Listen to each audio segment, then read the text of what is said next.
Hi everyone, this is KnightFighter22 here. I hope you guys are all well.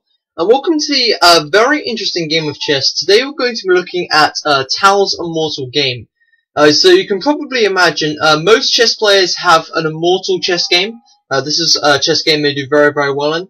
And this is Mikhail Tal. So looking at a Grandmaster game, which was played by Tal, so it's going to be very, very interesting as he was a very aggressive and sacrificial player. Okay, so he was playing against Bent Larsen. I believe this was to be 1961, but I'll put an annotation if I'm incorrect. Okay, e4, and then we have c5. So we've got sort of a Sicilian setup. This is how Tal usually played against a Sicilian.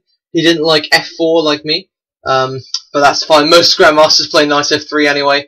d4, and we have an open Sicilian here, and Bent Larsen opts for the Scheveningen variation, which I think actually is classified after the move d6. So then bishop to e3 is the modern variation of this. Knight to f6, just putting pressure on the pawn and on the center as well. You know, getting the knights and pawns out to the center is always good, controlling the 5th rank.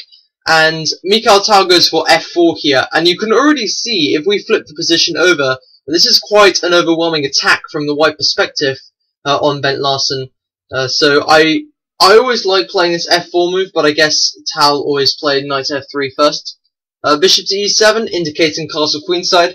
And as soon as Mikhail Tal saw this move, he quickly moved his queen out to f3, which I admire very much, because this bishop to e7 move indicates Bent Larsen will be castling on the king side. So what Mikhail Tal is going to do is he's going to try and intimidate him and castle on the queen side. And this intimidates people because if you have castling on the opposite sides of the board, the games are generally very aggressive because you've got black trying to attack over here, white trying to attack over here, and there's basically fireworks on the board. And Bent Larsen, playing one of the most successfully aggressive and sacrificial players of his generation, he sure is going to be intimidated when he knows a game like that is coming up. But he does castle nonetheless, and Tal goes ahead and castles on the other side. And now we see queen up to c7, so I guess just preparing to connect the rooks. He's not showing what he's going to do with his bishop yet, whether he's going to fianchetto or if he's going to play e5 and get the bishop out this way. We don't know just yet. And then Tal tries to go ahead and attack the queen, and just puts the queen back onto the b8 square. I guess just a nice place for the queen. Maybe ideas of b5 and putting pressure on the queen side over here, obviously where white's king is going to be based. So for an attack there. And now Tal goes ahead with g4. You know, right away you can see that this attack is starting. And Bent Larsen actually plays a very clever move as well here. He plays the move a6. And what this does is, after the knight retreats back to the d4 square, he can now go ahead with his own attack. He trades off the knights first. And then after this he goes ahead with his own attack b5. So this a6 point is supporting the b5 pawn. And what you'll notice is Bent Larsen secretly he's not connected his rooks yet, because he didn't actually want to move this rook. He wanted to keep his rook and his queen on these files, because he's going to storm these pawns down and try and dare to attack Mikhail Tal's king. Okay, so now g5, attacking the knight, and the knight's forced back to d7. So again, this is sort of closing off the bishop a bit, and maybe what Mikhail Tal wanted is, after knight d7, maybe he wanted Bent Larsen to develop his bishop onto b7 and then block. This will block off the queen from being so deadly down the file. But Mikhail Tal doesn't defend like that. He attacks by defending, if that makes sense, or he defends by attacking, as you can see in this case right here. And then bishop up to e3. Sorry, d3. This is always a very useful move, because after this pawn moves, h7 is on the cards, and after this knight has moved from the king side off the f6 square, this queen can then come into h5 and really start to attack. So b4 now, you know, Bent Larsen's not wasting any time attacking himself. And Mikhail Tal takes a good look at this position. Here comes the first really interesting sacrifice from Mikhail Tal. He thinks, yeah, the knight's not really got any good squares to go. a4 is on the rim of the board and completely away from the king side. e2, it's not really going to be able to come quickly. He's going to have to go e2, g3, h5, and by the time that his knight's gone all the way around there to attack, Bent Larsen would have already checkmated Mikhail Tal's king. So Mikhail Tal plays the very interesting move knight up to d5. And you'll notice that well, one of the reasons why I think these kind of moves are so successful is they're so intimidating for the opponent. Just look at this from the black perspective for 1 second. If we flip back a move, yes, knight down to d5. How intimidating from the world champion to see this kind of move and to already tempt you to take the knight. Anyway, Bent Larsen did go ahead and take this knight. He's now a minor piece up. But I think Mikhail Tal's main idea is after takes back, these two bishops, the full force of the bishops, are opened up on the king side.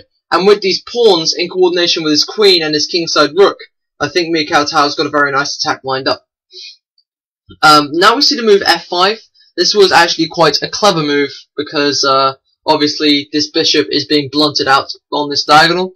Rook from a to d1, preparing to attack the undefended bishop, and rook to f7, which defends the bishop. And then up to h4, so pawn up to h4.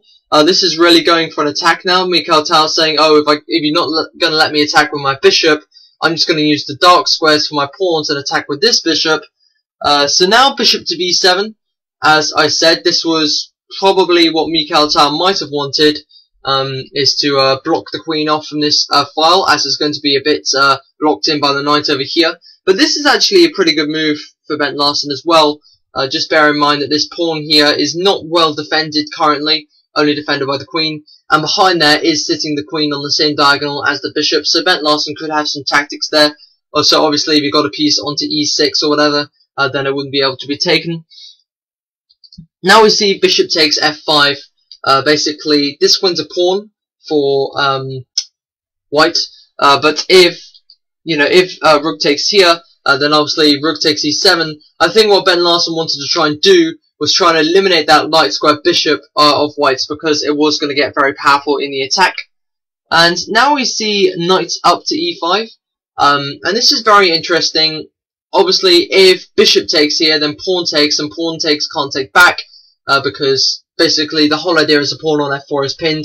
So obviously if here takes right away, then the queen is lost. Just wondering, if any of you didn't know why Mikhail Tal didn't go ahead and take the knight.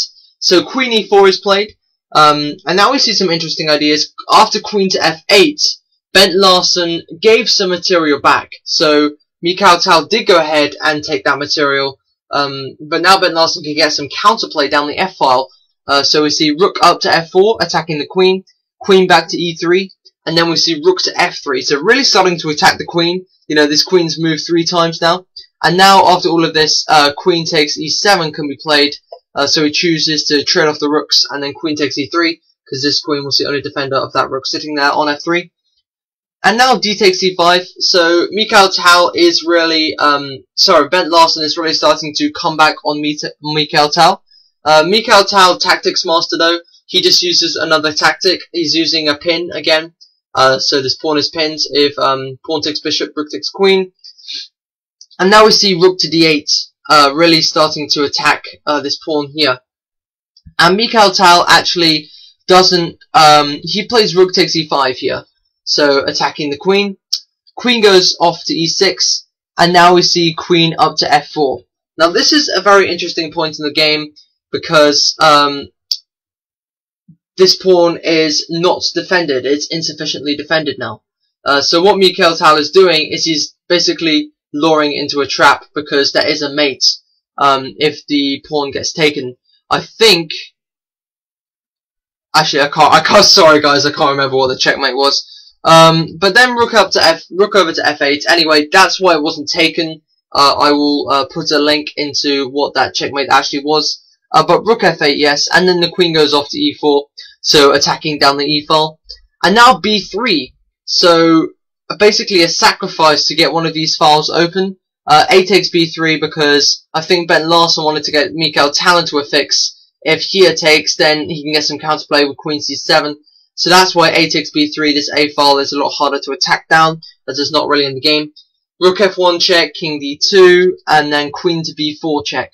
So, but after c3, there's not really any more ways that Bent Larsen can sufficiently attack. So Mikhail Tal can go ahead with this checkmate now. After queen over to e6, we have a very interesting line. Bishop to c5 right away. And unfortunately for black, unfortunately for Bent Larsen, there is a checkmate after queen takes c5. So we see rook to e8, check, rook to f8, and now can you see the move? Can you see the winning move, guys?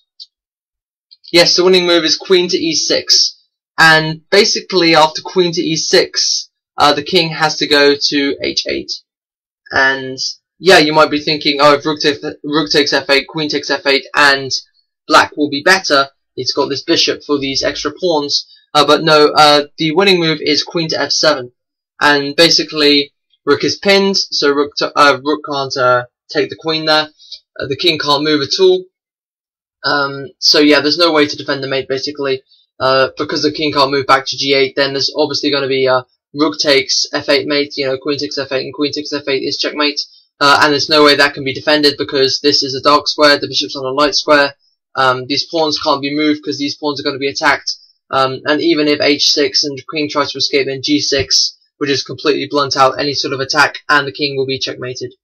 Okay, so thanks so much for watching the video, everybody. I've been KnifeFighter22. I really hope you enjoyed that. I found that a very inspiring game. So please subscribe. I'll be doing a lot more Mikhail Tal soon, and I'll see you in the next video. Goodbye, everyone.